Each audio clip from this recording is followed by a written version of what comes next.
Pico et l'étoile cachée. Chapitre 1. Un poussin curieux. Dans une petite ferme nichée au creux des collines, vivait un poussin nommé Pico. Pico n'était pas un poussin comme les autres. Tandis que ses frères et sœurs picoraient des graines et restaient près du poulailler, Pico aimait explorer les champs, grimper sur les bottes de foin et poser des questions à tout le monde. Un soir, alors que le ciel était rempli d'étoiles, Pico entendit une conversation étrange entre la vieille chouette qui vivait dans le grand chêne et un vent qui semblait murmurer à travers les branches. Curieux, il s'approcha et entendit la chouette dire « Une étoile s'est cachée dans la vallée, et sans elle, la lumière du ciel s'affaiblit. » Pico, les yeux grands ouverts, demanda « Une étoile? Pourquoi est-elle cachée ?» La chouette tourna la tête vers lui, ses yeux brillant dans l'obscurité. « Elle s'est cachée parce qu'elle a perdu confiance. Mais peut-être qu'un petit poussin curieux pourrait la retrouver. » Pico sentit son cœur s'emballer. Une quête d'étoiles. C'était exactement le genre d'aventure qu'il cherchait. Chapitre 2. Le départ. Le lendemain, Pico partit dès l'aube. Il passa devant la grange rouge, traversa le champ de blé doré et atteignit la lisière de la forêt. C'était la première fois qu'il s'éloignait autant du poulailler. En chemin, il croisa une coccinelle nommée Lola, qui voltait joyeusement de fleur en fleur. « Où vas-tu, Pico » demanda-t-elle. « Je cherche une étoile cachée » répondit-il fièrement. Lola rit. « Une étoile, ici? C'est impossible !» Mais voyant l'enthousiasme de Pico, elle décida de l'accompagner. Deux paires d'yeux valent mieux qu'une, après tout. Chapitre 3. La forêt sombre. Pico et Lola entrèrent dans la forêt sombre, où les arbres formaient une canopée dense, bloquant presque toute la lumière du soleil. Le vent sifflait doucement, et des bruits mystérieux résonnaient entre les troncs. « Faites attention, Pico » murmura Lola.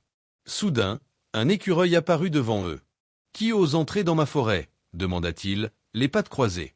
Pico répondit avec courage. « Nous cherchons l'étoile cachée. » L'écureuil les observa un moment, puis hocha la tête. « Très bien, mais avant de continuer, vous devez résoudre mon énigme. » Il leur posa une question.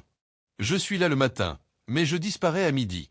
Que suis-je » Pico réfléchit intensément, puis s'exclama. « L'ombre !» L'écureuil sourit. « Bien joué, petit poussin. Vous pouvez passer. » Chapitre 4. La rivière brillante. En sortant de la forêt, Pico et Lola arrivèrent à une rivière scintillante. L'eau reflétait les étoiles, même en plein jour.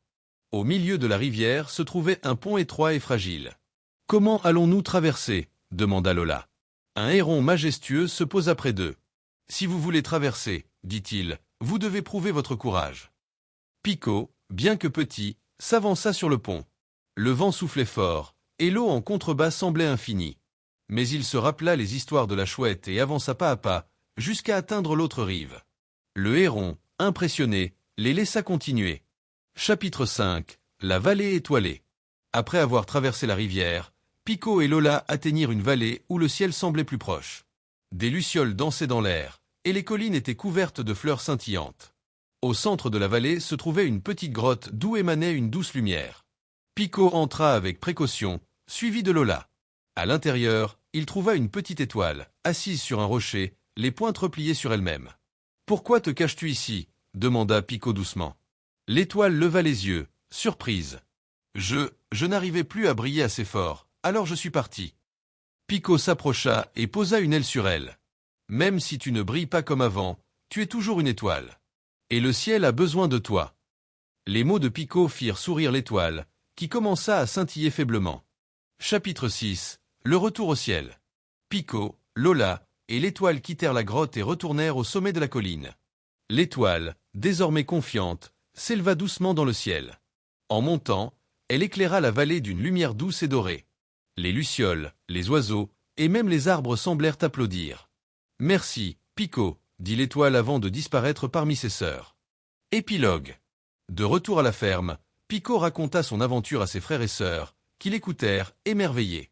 Depuis ce jour, Pico continua de poser des questions et d'explorer, sachant qu'un cœur courageux pouvait illuminer même les coins les plus sombres du monde. Et chaque nuit, il regardait le ciel, cherchant l'étoile qui l'avait aidé, qui brillait plus fort que jamais.